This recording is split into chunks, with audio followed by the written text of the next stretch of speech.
This channel does not promote any violent, harmful, or illegal activities. All content provided by this channel is meant for an educational purpose only. আর এই মুহূর্তে কলকাতার দিকে নজর রাখতে হচ্ছে। কলকাতায় ফের অগ্নিকাণ্ড। তপসিয়ায় সোফা তৈরির কারখানায় বিধ্বংসী আগুন। ঘটনাস্থলে ইতিমধ্যেই পৌঁছে গেছে দমকলের পাঁচটি ইঞ্জিন। এই মুহূর্তে যে ছবি আপনাদেরকে দেখাচ্ছি এক্সক্লুসিভ, শহরে ফের অগ্নিকাণ্ড। তপসিয়ায় সোফা তৈরির কারখানায় বিধ্বংসী আগুন লেগেছে। সুপ্রিয় আমাদের সঙ্গে লাইভে রয়েছেন আমাদের সহকর্মী সুপ্রিয়।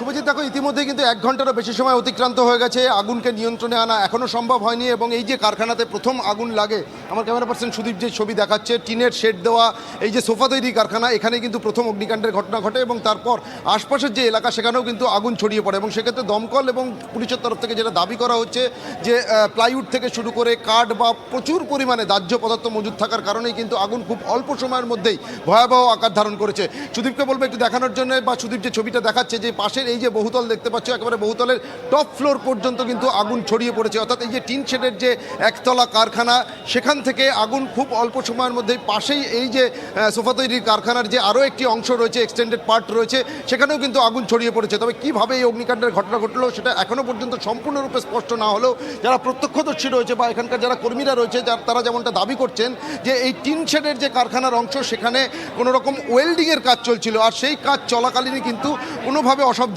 জায়গা থেকে আগুন ছড়িয়ে পড়ে এবং খুব অল্প সময়ের মধ্যেই আগুন ভয়াবহ আকার ধারণ করে। ইতিমধ্যেই প্রায় 5 থেকে 7টা ইঞ্জিন ঘটনাস্থলে পৌঁছে যুদ্ধকালীন তৎপরতাতে আগুনকে নেভানোর বা নিয়ন্ত্রণে আনার যে কাজ, সেই কাজ চালাচ্ছে। এবং যেটা সবথেকে উদ্বেগের বিষয়, যে এলাকাতেই অগ্নিকাণ্ডের ঘটনা ঘটেছে, বাইপাস লাগোয়া, তার আশপাশে কিন্তু ঘন বসতি রয়েছে, একেবারে বস্তি এলাকা। আশপাশের যারা বাসিন্দারা রয়েছেন, সেখানকার যারা বাসিন্দারা, তারা কিন্তু রীতিমতো উদ্বেগের মধ্যে রয়েছেন, উৎকণ্ঠার মধ্যে রয়েছেন। তারা নিজেদের ঘর ছেড়ে রাস্তায় বেরিয়ে এসছেন। অর্থাৎ আগুন যদি ছড়িয়ে পড়ে সেক্ষেত্রে তাদের ঘরবাড়িও ক্ষতিগ্রস্ত হতে পারে, এমন আশঙ্কাও কিন্তু তারা করছেন। যদিও দমকলের তরফ থেকে যেটা দাবি করা হচ্ছে যে আগুনকে কিন্তু এই কারখানা এবং তার পাশের যে এই যে এক্সটেন্ডেড পার্ট বা বহুতল দেখতে পাচ্ছ, তার মধ্যেই আটকে রাখা সম্ভব হয়েছে। আশপাশের এলাকাতে ছড়িয়ে পড়ার এখনও পর্যন্ত কোনো সম্ভাবনা আর নেই। তবে পাশের একটি যে ওয়ার্কশপ ছিল, গাড়ির ওয়ার্কশপ, সেখানেও আগুন ছড়িয়ে পড়ে, সেই আগুনকে নিয়ন্ত্রণে আনা সম্ভব হয়েছে। দেখতে পাচ্ছ স্থানীয় যারা বাসিন্দারা রয়েছেন, তারাও কিন্তু দমকল কর্মীদের সঙ্গে হাতে হাত মিলিয়ে জল দিয়ে আগুনকে নেভানোর বা নিয়ন্ত্রণে আনার যে কাজ, সেই কাজ চালাচ্ছেন। এখনও পর্যন্ত কোনো রকম কোনো হতাহতের ঘটনা সামনে না আসলেও বা পুলিশের তরফ থেকে যেটা দাবি করা হচ্ছে সে ধরনের কোনো ঘটনা ঘটেনি। তবে আগুন নিয়ন্ত্রণে আনতে আরও যে বেশ খানিকটা সময় লাগবে তা বলার অপেক্ষা রাখে না। কারণ এই যে টিন শেড দেওয়া যে কারখানার বিশাল অংশ দেখছো, এই অংশের ভেতরেই কিন্তু মূলত সোফা তৈরির যে কাজ, সেই কাজ চলতো। আর যার জন্যে বিভিন্ন ধরনের কেমিক্যাল থেকে শুরু করে প্লাইউড, কাঠ বা এ ধরনের বিভিন্ন সামগ্রী মজুদ ছিল, যা সবটাই কিন্তু দাহ্য পদার্থ। আর খুব অল্প সময়ের মধ্যেই, সেই কারণে আগুন লাগার অল্প সময়ের মধ্যেই কিন্তু আগুন ছড়িয়ে পড়ে। এবং স্থানীয় যারা বাসিন্দারা রয়েছেন, তারা কিন্তু দমকলের ভূমিকা নিয়ে বা কাজের ধরন নিয়ে একটা প্রশ্ন তুলতে শুরু করেছেন যে দমকল সময় মতন আসেনি বা আগুন নেভানোর কাজ শুরু করতে তারা দেরি করেন, জল দেওয়ার ক্ষেত্রে তাদের বেশ খানিকটা সময় লেগে যায়, সেই কারণে আগুন ছড়িয়ে পড়ে দ্রুততার সঙ্গে। দমকল যদি যথাযথ সময় এসে জল দিয়ে আগুন নেভানোর কাজ করতো, তাহলে হয়তো আগুনকে আরও আগেই এই কারখানার ভেতরেই আটকে রাখা যেত বা পাশের এই যে বহুতল দেখা যাচ্ছে সেখানে হয়তো ছড়িয়ে পড়াটা আটকানো যেত। কিন্তু এখন যেটা দেখতে পাচ্ছি, ক্যামেরা পার্সন সুদীপকে বলবো একটু দেখানোর জন্য, টিন শেডের কারখানার যে অংশ, তার ভেতর থেকে কিন্তু এখনও গলগল করে আগুনের যে লেলিহান শিখা, সেই শিখা বেরিয়ে আসতে দেখা যাচ্ছে। তো ভিতরে জল দিয়ে ভিতরের যে সমস্ত দাহ্য পদার্থে ইতিমধ্যে আগুন লেগে গেছে, সেই আগুনকে যাতে নেভানো যায় সেই কাজ চালাচ্ছে দমকল কর্মীরা। আশপাশের এলাকাতে যাতে ছড়িয়ে না পড়ে আগুনকে যাতে নির্দিষ্ট একটি এই কারখানার ভেতরেই অ্যারেস্ট করে রাখা যায়, সেই চেষ্টাই চালানো হচ্ছে। তবে আগুন নিয়ন্ত্রণে আসতে কিন্তু আরও বেশ খানিকটা সময় লাগবে। এবং পাশের এই যে বহুতল দেখতে পাচ্ছ, যে বহুতল থেকে কালো ধোঁয়া বেরিয়ে আসতে দেখা যাচ্ছে, গোটা এলাকা কিন্তু কালো ধোঁয়ায় ছেয়ে গেছে, যার জন্য এখানকার বাসিন্দারা আতঙ্কগ্রস্ত হয়ে পড়েছেন। সেই বহুতলের একেবারে টপ ফ্লোরে কিন্তু এখনো পর্যন্ত জল দিয়ে আগুন নেভানোর কাজ করা সম্ভব হয়নি, অর্থাৎ সেখানে কিন্তু এখনো পর্যন্ত পৌঁছতে পারছে না। এই বহুতলটা কি রেসিডেন্সিয়াল না কমার্শিয়াল, এই বহুতলটা? দেখো, এই যে টিন শেডের যে কারখানা, সোফা তৈরির কারখানা, সেই কারখানারই একটা এক্সটেন্ডেড পার্ট।